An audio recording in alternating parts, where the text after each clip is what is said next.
Hi, welcome to your UAA yoga class.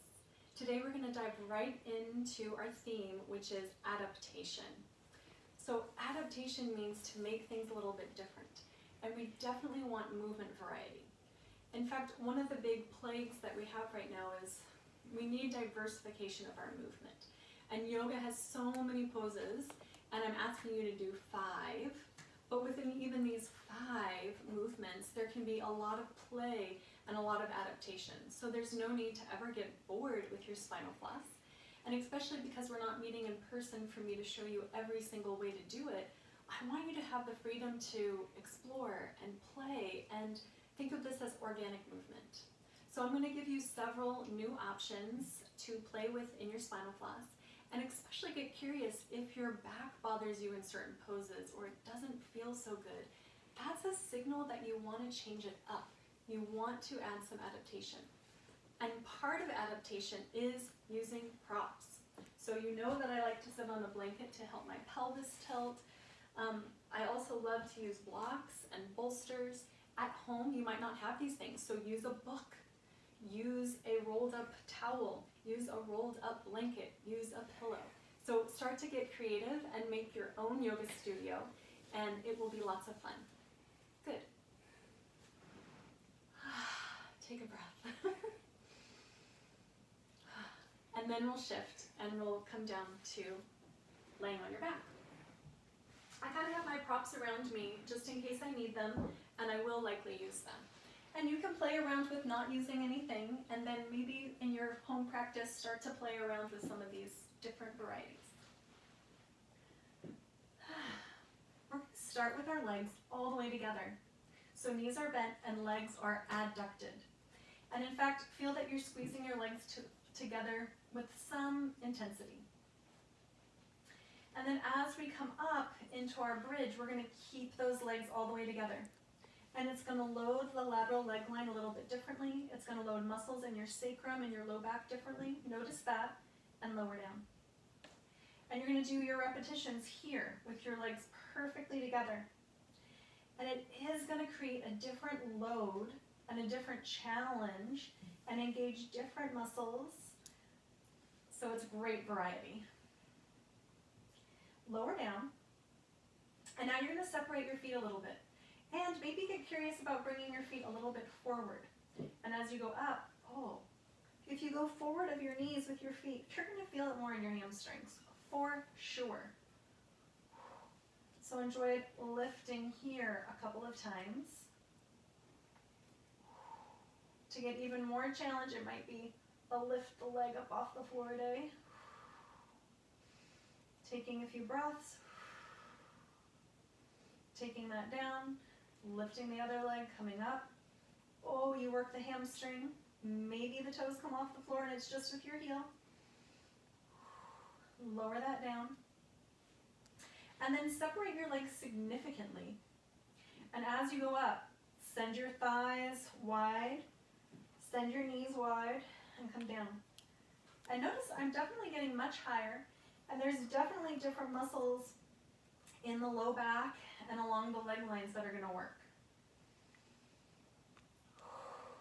Excellent. We also can do a lot of things with our arms. So the inhale can take the arms up and overhead. Stretch the side body as you come down. It could be just one arm up. Reach. The other arm up. Reach. Both arms up halfway, touch, lean and separate your shoulder blades as you lower down. Open your arms out to the sides, go up. Turn your palms down, reach through the fingertips and come down and feel the stretch across the tops of the shoulders and down through your fingertips. Again, roll the palms up, elbows bend a little bit, come up. Straighten your arms, turn the palms down, inward rotation, and come down. Oh, one more play. Interlace your fingers, make a beach ball out of your hands. Roller up. At the top, you're standing on your shoulder blades. You protract, you reach your shoulders away, and you roller down and make tons of space in between for the rhomboids. That feels so good. We're gonna do it one more time. You can move your feet closer to get up a little higher, to get a little better leverage. You're leveraging into your upper back. Go up, lower down. Relax. Chug it out. So much play to be had in that Dvipada-Pitam, the two-footed back bend. You could turn it into a one-footed back bend some days. It'll be fun. All right, chugging. Lean into your heels and pull yourself up and down your mat. It does create this bend in your knees, a firmness in your legs, and then we can add our arms into this. Bring your palms together and overhead, ribs stay tacked down, and you're gonna add little overhead pulses with your arms, little tricep extensions. It's quite interesting work.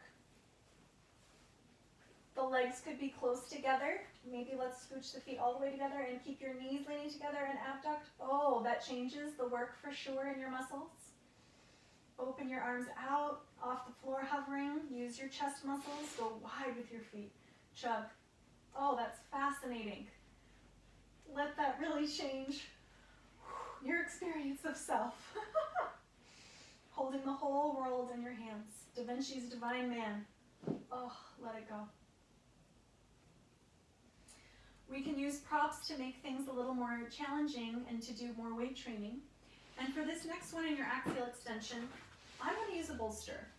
But you might not have anything, and you can pretend that you have weight, but make sure it's safe. I don't want anything falling on top of you. So the bolster won't hurt me, but just don't have heavy weights that you're doing this with. Squeeze your legs together into one leg.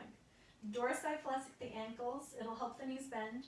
Anchor down into the heels and pull them towards your sit bones so the hamstrings turn on.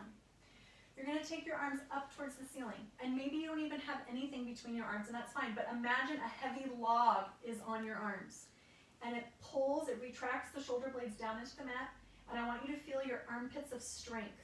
So straighten through your elbows until you feel this in your armpit and in the lats, in the serratus anterior. Okay, as you inhale, you're going to go overhead, and you're not going to go super far, and you're going to load your armpits. Those armpits of power, as Bria Johnson says. Oh, and then slowly pull your heels towards you, pull your rib cage down, and use your abs to bring the bolster back up. Keep everything organized. Stay organized. As you go overhead and pause and stabilize, use your armpits. Don't let things collapse down. You're rolling the elbows towards the ceiling and working and quivering. My triceps are on fire. Come back up. And you can do this a couple of times. Nice and slow. Let this be deep ab work. And then this time the arms go overhead and pause. And then please work your thoracic breath. Inhale, fill up your rib cage. Ooh, squeeze your elbows. Exhale, pull all of it in. Imagine you're lifting everything up towards the ceiling. Oh, bend your ankles more. Spread through your fingers more. Even if you're not using anything, this is an inner job. Use it. And let's let it go. Oh.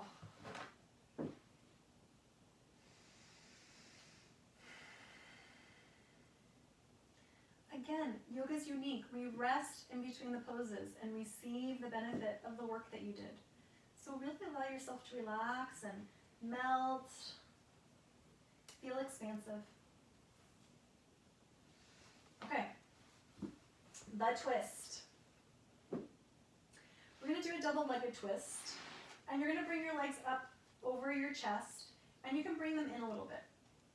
Now, for some of you, it might be hard to keep the knees together. So this is a good time to put a towel in between your knees or a block.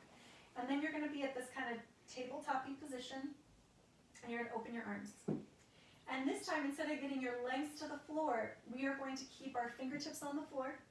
And as you twist over to one side, keep your legs, watch them, keep the knees level, keep everything organized. Come only halfway down and come back up. As you exhale, you go the other way. As you inhale, you come back up. And this makes it very much a core workout. And we're also focusing the twist in the thoracic spine. My head can turn the opposite way as the block when I know that my legs are tracking well. Or if you need to keep track of your legs, especially if you don't have a block around, keep looking at your legs and keeping it organized as if nothing was changing. Oftentimes the SI joint slides and the legs start going cattywampus and everywhere. No. Stay organized. Okay? Keep it organized. And of course, another day, if you want to be playful with it, that's fine too. Maybe you do decide you want to do a little bit of cray-cray. Oh, that feels really quite good. So I've kind of let one leg come up and over, and I let the other one follow. Maybe my arm even wants to come. Let the arm go, let the leg go, let the leg chase, let the other arm come over. This really is your playground for some play. Make it feel good. The other day I was ice skating and I fell down and I turned it into a twist and got right back up. And it was kind of awesome. I just did it to the other side too, just to make it even. it was awesome. Let the legs go long and just rest. Chug it out if you need to. And do nothing. Okay, we're going to play with Apanasana. Knees come into your chest. Cover the kneecaps. Heels get to hang. Inhale, elbows lengthen. Exhale, your knees are going to go wide. I hope you can see this at this camera angle. My wonderful photographer, Abby, will let me know. She's my daughter. Awesome. So, knees are together, and then you go wide. It's like being in Supta Baddha Konasana. So notice that my big toes are touching, my knees go wide, and you feel this in your sacrum, that triangular shaped bone that's your pelvis. And it's really working the pelvis and the low back and your abs. Feels very good. Remember, there's a little bit of traction here. I have a boundary, and I am kind of keeping my ribs stable, my shoulder blades firm against the floor to have a little resistance to push against. And then we reverse this. The knees come in, and they circle wide. The knees come in, and they circle wide. So instead of staying adducted the whole time in your Apanasana, we're doing a combination of adduction and abduction. Abduction. And it's creating a really interesting motion that kind of helps take us through circumduction in the pelvis. We're going to do this with just one leg. Bring your knee in and circle it around and wide. And you're going to let it circle. Now, your arms are acting a little bit like a TheraBand. So I'm not just limp and floppy and doing it with my leg. I'm using my arms and I'm resisting with my leg so that you have some strength training happening deep in the hip joint. Go the other direction as well. And then one more time, we're opening up this psoas connection so you get even more strength. Anchor this leg down, and one more time, enjoy these nourishing circles. See a little bit of that drama of my pelvis rocking anterior and posterior. The femur bone is making a movement all the way around inside the acetabulum, so it's a great hip floss. Rest. Start again. Bring your toes together, bring your knees in. Inhale, elbows straight and circle around. I like to think of this a little bit of doing the breaststroke, right, on your back. It's like the movement you do in the water with your legs. You're kind of swimming on your back. Feels amazing. Go the other direction too. Ooh, I really feel the workout that I gave to that right adductor on that other side. So now let's make it even. Step your other foot down, hold here, go forward and back. As you notice in these videos, I'm trying not to use right or left because our orientation is a little different on the video. So just do what makes sense and keep track of what side you're doing so both sides get the attention that you need. If you need to go longer on a side, take the time to do that. You can always pause your video. Good. Slide this leg out. And remember, sorry, I lost track. We're circling. So doing your big circles, but give a little resistance with the strength of your arms.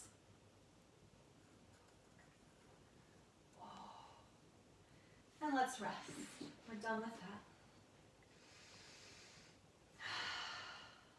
And then last but not least, let's do our lovely lateral bend. Slide those legs over to one side. Now remember, the key thing is keeping those hips level. So I went over to the right side. So I need to concentrate on keeping my left hip down. That left arm goes up. Lean down the right side. And then maybe you want to cross one leg on top of the other. And you're going to use that to help you lean that stretched side down. So I'm going to lean my left side down. I'm going to use my arm to help with that a little bit. So I'm pressing into the floor, and I feel this very distinctly in my bones. Then I'm going to imagine that I'm lifting my legs up and off the floor to really give the core a workout and to make the muscles wrap closer to the bones. So there isn't a passive stretch here. It is very active. Good, one more big breath. It might be interesting to try crossing the leg the other way. And in this position, I feel like I need to externally rotate the knees a little bit, push into my heel, and again, find that my heels are pushing down, but as if I was gonna push into my pelvis to lift the legs up. But use resistance of the earth to help really find the muscles wrapping to the bones. Good. Other side. Slide the other way. That arm goes up and we're getting this big lateral extension on this side. We're getting a lateral flexion on the other side. Use the leverage to press the hip down. And maybe cross one leg over the other to help steer this hip down and to help the skeleton to be very stable and grounded. That way the muscles start to lengthen from the bones. But the bones need to be anchored and stabilized so that the length can happen through the soft tissues. Switch the cross of your legs if that feels good. And again, I need to steer my knees a little bit to get the right load in the thighs. Take 2 big long breaths. And release. Chug it out if that feels good. Have that chance to simply allow that diverse movement to work its way through each and every cell in your body. And then let's roll over to one side and smile at one another. Fix the hair. Again, I feel so honored to be on this journey with all of you. We can use the vibration of our own voice and our own sound to massage the nervous system and to also just unite our sacred space. So close with Om and 3 Shantis. Inhale. Om.